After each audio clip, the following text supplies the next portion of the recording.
Un'informazione reale fatta da persone reali per telespettatori reali che vivono in un territorio reale.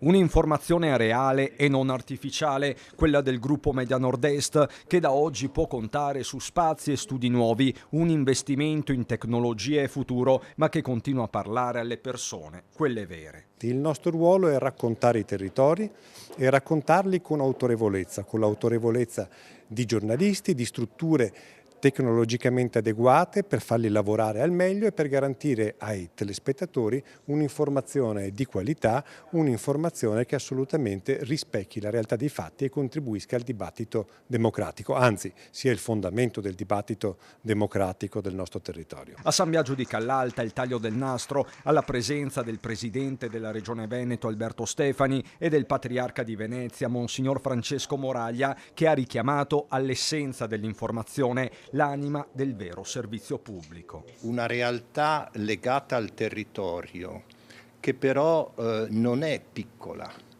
sa guardare un perimetro ampio, possa essere veramente un osservatorio privilegiato per non perdersi nei discorsi inutili di condominio, usiamo questa espressione, e nello stesso tempo anche per tenere insieme una comunità. Comunità che il gruppo Media Nord-Est racconta in tutte le sue evoluzioni sociali, economiche, culturali. C'è bisogno di avere un'informazione adeguata e soprattutto capillare.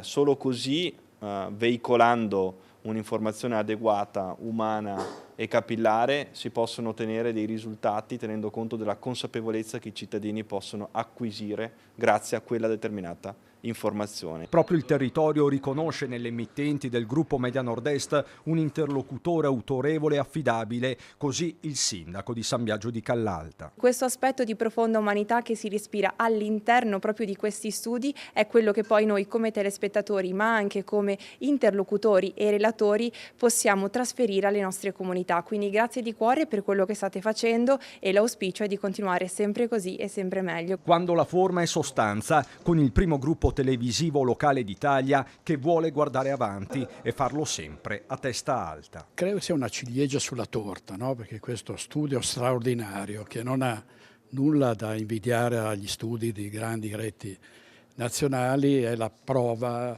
la dimostrazione della crescita di Media Nord-Est dal punto di vista tecnico, dal punto di vista della professionalità e anche dell'immagine. Come dice